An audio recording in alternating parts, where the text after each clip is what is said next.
तेज रोशनी बाहर आती है। लू जिंगजो जल्दी से आगे बढ़ता है और कॉल्ड्रन का ढक्कन हटाता है। उसके अंदर गोल आकार की पिल्स बन चुकी थी। हालांकि उनके ऊपर थोड़ी दरारें थी, लेकिन वो पूरी तरह से सक्सेसफुल थी। लू जिंगजो उन पिल्स को अपने हाथों में उठाता है और उन्हें देखकर जोर जोर से हंसने लगता है। उसकी आंखों से खुशी के आंसू निकल रहे थे। वो रोते हुए और हंसते हुए कहता है कि ये सच में बहुत मुश्किल था, लेकिन आखिरकार मैंने कर दिखाया। इसके बाद वो उन फेल्ड काली पिल्स को उठाता है और उन्हें वापस कॉल्ड्रन के अंदर डाल देता है। वो कॉल्ड्रन को एक्टिवेट करता है और देखते ही देखते वो फेल्ड पिल्स वापस हरे रंग के स्पिरिट हर्ब्स में बदल जाती हैं। लू जिंगजो इस नजारे को देखकर पूरी तरह से पागल हो रहा था। वो खुशी से चिल्लाते हुए कहता है कि जब तक मेरे पास ये कॉल्ड्रन है और मैं फेल्ड पिल्स बनाता रहूंगा, मैं उन्हें वापस मटेरियल्स में बदलकर इन्फिनिटली ट्राई कर सकता हूँ। इसके बाद एक छोटा सा मोन्टाज चलता है जहाँ पर लू जिंगजो लगातार पिल्स रिफाइन कर रहा था। वो कभी खुशी से हंस रहा था तो कभी नए मटेरियल्स को रिफाइन कर रहा था। उसने अपने सामने बहुत सारी छोटी छोटी व्हाइट बॉटल्स जमा कर ली थी, जिनमें उसने अपनी बनाई हुई पिल्स रखी थी। वो एक बॉटल को उठाकर उसमें से निकलने वाली एनर्जी को चेक करता है और कहता है कि मेरी सक्सेस रेट अब 60% तक पहुंच चुकी है। अब वक्त आ गया है कि इन पिल्स को बेचकर कुछ स्पिरिट स्टोन्स कमाए जाएं।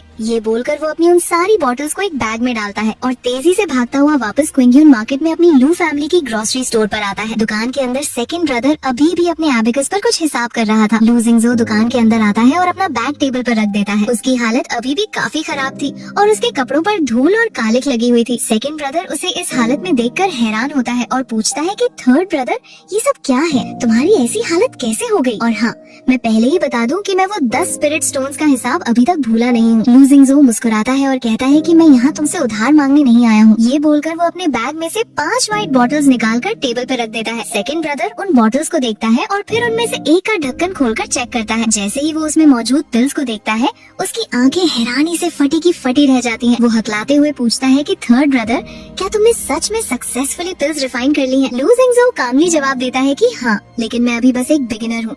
मैंने लगभग 30 मटेरियल्स यूज किए, तब जाकर मेरी सक्सेस रेट 30% तक आई है। लू जिंगजो आगे कहता है कि सेकंड ब्रदर, क्या हमारी दुकान इन पिल्स को खरीद सकती है? क्योंकि मेरे पास अब एक भी स्पिरिट स्टोन नहीं बचा है और मुझे आगे रिफाइन करने के लिए और मटेरियल्स चाहिए। सेकंड ब्रदर थोड़ा परेशान होकर कहता है कि थर्ड ब्रदर, हमारी लू फैमिली ने पहले कभी पिल्स का बिजनेस नहीं किया है। अगर हम इन्हें किसी और दुकान पर बेचते हैं तो वो लोग हमें बहुत कम प्रॉफिट देंगे, लेकिन अब जब तुम खुद एक अल्केमिस्ट बन गए हो तो सिचुएशन बिल्कुल अलग है। मैं तुम्हें एक डील देता हूँ, तुम पिल्स रिफाइन करने का काम संभालो और मैं उन्हें मार्केट में बेचने का काम करूंगा। इससे जो भी प्रॉफिट होगा हम दोनों उसे आधा आधा बांट लेंगे। बताओ, क्या तुम्हें ये मंजूर है? लू जिंगजो खुश होकर कहता है कि ठीक है सेकंड ब्रदर, मुझे तुम्हारी डील मंजूर है। तुम इन 5 बॉटल्स को बेचकर जो स्पिरिट स्टोन्स मिले उनसे मेरे लिए क्विंगलिंग पाउडर के मटेरियल्स खरीद लाना। सेकंड ब्रदर तुरंत तैयार हो जाता है और कहता है कि तुम मुझ पर भरोसा रखो, मैं अभी जाता हूँ। इसके बाद सीन दोबारा से शिफ्ट होता है और हम लू जिंगजो को उसके कमरे में देखते हैं। इस बार वो और भी ज्यादा कॉन्फिडेंस के साथ पिल रिफाइन कर रहा था। कॉल्ड्रन हवा में फ्लोट कर रहा था और लू जिंगजो अपनी मैजिक पावर से उसके अंदर मौजूद मटेरियल्स को कंट्रोल कर रहा था। इस बार उसने क्विंगलिंग पाउडर को सक्सेसफुली रिफाइन कर लिया था, जो कि ग्रीन कलर की चमकती हुई पिल्स थी।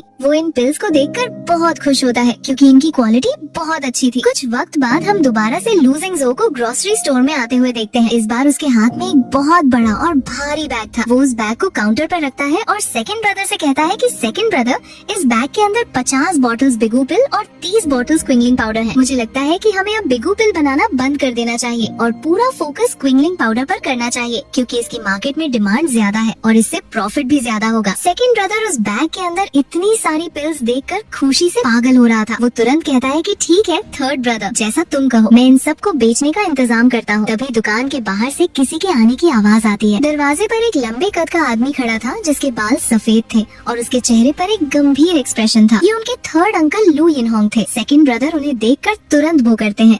थर्ड अंकल अंदर आते हैं और पूछते हैं कि तुम लोग कहाँ जाने की तैयारी कर रहे हो? सेकंड ब्रदर खुशी खुशी बताता है कि थर्ड अंकल, ये देखिए, ये सब पिल्स थर्ड ब्रदर ने रिफाइन की हैं। हम इन्हें ही मार्केट में बेचने के लिए जा रहे थे। थर्ड अंकल उन पिल्स को देखते हैं और उनकी आंखें गुस्से से बड़ी हो जाती हैं। वो गुस्से में सेकंड ब्रदर की तरफ देखते हुए पूछते हैं कि क्या तुम लोग पिछले कुछ वक्त से लगातार मार्केट में पिल्स बेच रहे हो? सेकंड ब्रदर थोड़ा डर जाता है और कहता है कि हाँ थर्ड अंकल, हम नॉर्मल तरीके से ही बेच रहे हैं, क्या इसमें कोई गलती है? थर्ड अंकल गुस्से में अपना हाथ टेबल पर मारते हैं और चिल्लाते हुए कहते हैं कि तुम लोग कितने बेवकूफ हो। क्विंगियन मार्केट एक बहुत ही छोटी सी जगह है। अगर यहाँ पर अचानक से इतनी बड़ी मिकदार में पिल्स बिकने लगेंगी तो लोगों को तुरंत शक हो जाएगा कि मार्केट में कोई नया अल्केमिस्ट आ गया है। जरा दिमाग लगाओ, जिया फैमिली और ली फैमिली, जो कि फाउंडेशन एस्टेब्लिशमेंट फैमिलीज है, क्या वो इस बात को नजरअंदाज कर देंगी? बाकी सारी क्यूई कंडेंसेशन फैमिलीज भी इस एल्केमिस्ट को ढूंढने के लिए पूरी ताकत लगा देंगी। अगर उन्हें पता चल गया कि लू जिंगजो एक एल्केमिस्ट है, तो क्या तुम्हें लगता है कि हमारी लू फैमिली उसे बचा पाएगी? वो लोग इसे उठाकर ले जाएंगे और अपनी फैमिली के लिए जबरदस्ती पिल्स बनाने का टूल बना देंगे। उसकी जिंदगी मौत से भी बदतर हो जाएगी। ये सुनकर सेकंड ब्रदर पूरी तरह से डर जाता है और उसके पसीने छूटने लगते हैं। लू जिंगजो भी घबरा जाता है और कहता है कि थर्ड अंकल, क्या सच में हालत इतने खराब हो सकते हैं? थर्ड अंकल एक लंबी सांस लेते हैं और थोड़ा शांत होकर कहते हैं कि तुम लोगों को फैमिली ने हमेशा बचा कर रखा है, इसलिए तुम्हें बाहर की इस जालिम दुनिया का कोई अंदाजा नहीं है। एक एल्केमिस्ट किसी भी फैमिली के लिए बहुत बड़ा रिसोर्स होता है। अगर किसी को पता चला तो वो लोग तुम्हें हासिल करने के लिए किसी भी हद तक जा सकते हैं।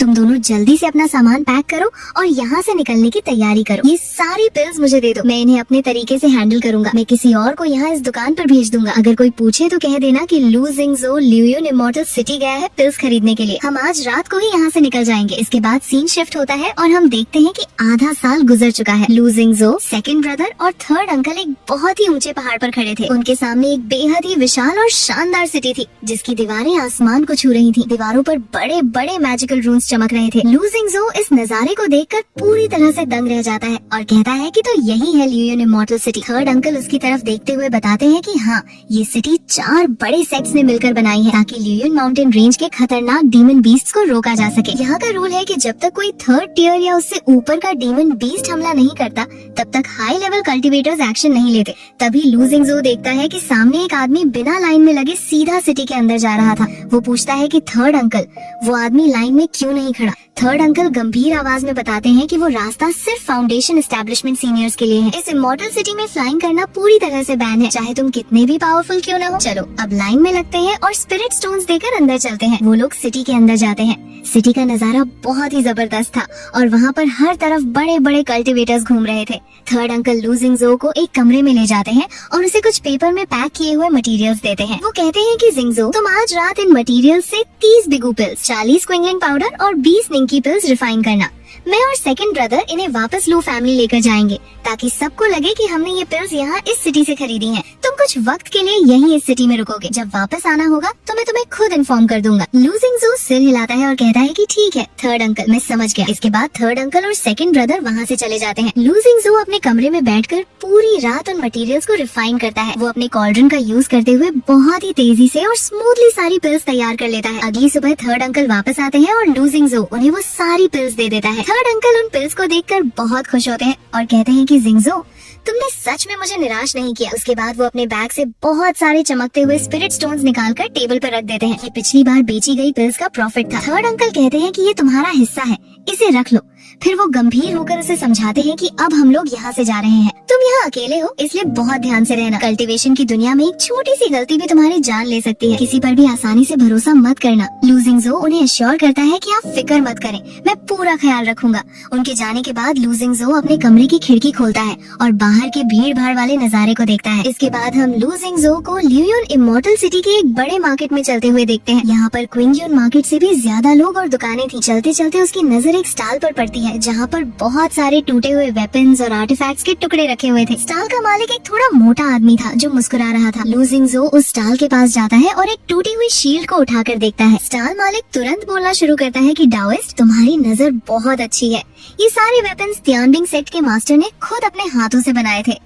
इस पूरे मार्केट में तुम्हें मुझसे अच्छे वेपन्स कहीं नहीं मिलेंगे। लू जिंगजो उसकी बात सुनकर थोड़ा अजीब सा मुंह बनाता है और कहता है कि अगर ये इतने ही अच्छे थे तो तुम इन टूटे हुए टुकड़ों को यहाँ क्यों बेच रहे हो? स्टॉल मालिक एक लंबी सांस लेता है और थोड़ा उदास होकर बताता है कि सच बताऊं तो मेरी किस्मत खराब थी। मैं और मेरे कुछ साथी ल्यूयुन माउंटेन रेंज में एक एंशिएंट कल्टिवेटर के केव को एक्सप्लोर करने गए थे। हमें लगा था कि वहाँ से कोई बहुत बड़ा खजाना मिलेगा और हम अमीर हो जाएंगे, लेकिन जब हम वहाँ पहुँचे तो वहाँ कुछ भी नहीं था, सिर्फ ये टूटे हुए वेपन्स के टुकड़े पड़े थे। लू जिंगजो उसकी बात ध्यान से सुनता है और फिर उन टुकड़ों में से एक हरे रंग का चमकता हुआ फ्रेगमेंट उठा लेता है। वो पूछता है कि इस लोअर ग्रेड डिफेंसिव आर्टिफैक्ट की क्या कीमत है? स्टॉल मालिक खुश होकर कहता है कि डाओइस्ट, तुम सच में चीजों को पहचानते हो। ये एक प्रीमियम आइटम है, इसलिए इसकी कीमत 55 लो ग्रेड स्पिरिट स्टोन्स होगी। लू जिंगजो तुरंत मना करता है और कहता है कि नहीं, ये बहुत महंगा है, मैं इसके 45 स्पिरिट स्टोन्स दूंगा। स्टॉल मालिक थोड़ा सोचता है और कहता है कि इससे कम नहीं हो सकता। सकता। आखिरी कीमत 50 स्पिरिट स्टोन्स होगी। लूजिंग जो थोड़ी देर सोचता है और फिर कहता है कि ठीक है, 50 स्पिरिट स्टोन्स मंजूर हैं, लेकिन इसके साथ तुम्हें मुझे इन टुकड़ों में से कुछ और पीसेस फ्री में चुनने देने होंगे। असल में मेरा एक बड़ा भाई वेपन रिफाइनिंग सीख रहा है, तो मैं ये टुकड़े उसे प्रैक्टिस के लिए देना चाहता हूँ। स्टाल मालिक तुरंत हंसते हुए एग्री कर लेता है और कहता है कि ठीक है, तुम अपनी मर्जी से कोई भी टुकड़ा उठा लो। लूजिंग जो वहाँ बैठे हुए उन फ्रेगमेंट्स को देखता है और उनमें से एक काले रंग का टुकड़ा उठाता है जिस पर गोल्डन कलर के मैजिकल डिजाइन बने हुए थे। वो उसे और उस हरे फ्रेगमेंट को अपने बैग में रखता है और स्टाल मालिक को 50 स्पिरिट स्टोन्स दे देता है। पैसे देने के बाद लूजिंग जो थोड़ा आगे झुकता है और स्टाल मालिक से पूछता है कि डाओइस्ट, क्या तुम मुझे बता सकते हो कि तुम्हें ये टुकड़े ल्यूयन माउंटेन रेंज में किस जगह पर मिले थे? स्टाल मालिक थोड़ा हिचकिचाता है, लेकिन फिर कहता है कि हम रोक कल्टीवेटर्स की जिंदगी वैसे ही बहुत मुश्किल होती है और तुमने बताया कि तुम्हारा भाई वेपन रिफाइनिंग सीख रहा है, तो मैं तुम्हें बता देता हूँ। तुम ल्यूयन इमॉर्टल सिटी से नॉर्थ की तरफ 300 मील दूर जाना। वहाँ पर तुम्हें एक पहाड़ दिखेगा जिसकी शेप एक सोते हुए बैल जैसी है। उस पहाड़ के बिल्कुल बीच में एक छिपी हुई दरार है, वो केव उसी दरार के अंदर मौजूद है। लूजिंग जो ये इन्फॉर्मेशन सुनकर मुस्कुराता है और उस स्टाल मालिक को शुक्रिया अदा करता है। लूजिंग जो अपने कमरे में वापस आकर उस मिस्टीरियस ब्रॉन्ज कॉल्ड्रन को एक टेबल पर रखता है और अपने बैग से वही हरे रंग का पत्थर का टुकड़ा निकालता है जो उसने मार्केट से खरीदा था। जैसे ही वो उस टुकड़े को कॉल्ड्रन के पास लाता है, वो टुकड़ा हवा में फ्लोट करने लगता है और उसमें से ग्रीन कलर की एनर्जी निकलने लगती है। वो टुकड़ा धीरे धीरे पिघलकर कॉल्ड्रन के टूटे हुए हिस्से पर जाकर लग जाता है और देखते ही देखते वो कॉल्ड्रन पूरी तरह से जुड़कर ठीक हो जाता है। लूजिंग जो ये सब देखकर पूरी तरह से हैरान था। वो कॉल्ड्रन के ऊपर झुक कर देखता है और कहता है कि ये कॉल्ड्रन तो अपने आप को खुद ही रिपेयर कर सकता है। तभी उसके हाथ में एक गोल्डन कलर की चमकती हुई बीड आती है। वो परेशान होकर अपने सिर को खुजाता है और कहता है कि ये क्या मसला है, क्या इसने उस ब्रॉन्ज के टुकड़े को एब्जॉर्ब करके खुद को खराब कर लिया है? वो उस गोल्डन बीड को वापस कॉल्ड्रन के अंदर डालता है। जैसे ही बीड अंदर जाती है, कॉल्ड्रन के अंदर से धुआं निकलने लगता है और एक हरा भरा छोटा सा पौधा वहाँ पर उगाता है। लूजिंग जो उस पौधे को अपने हाथ में उठाकर गौर से देखता है और एक लंबी सांस लेते हुए कहता है कि आखिरकार इसने इसे वापस उसके ओरिजिनल फॉर्म में बदल ही दिया। ये तो सच में एक स्पिरिट हर्ब है। इसका मतलब है कि उस स्टाल मालिक ने सच कहा था। सिर्फ एक छोटे से टुकड़े में इतनी पावर थी, तो उस एंशिएंट कल्टीवेटर के केव में जरूर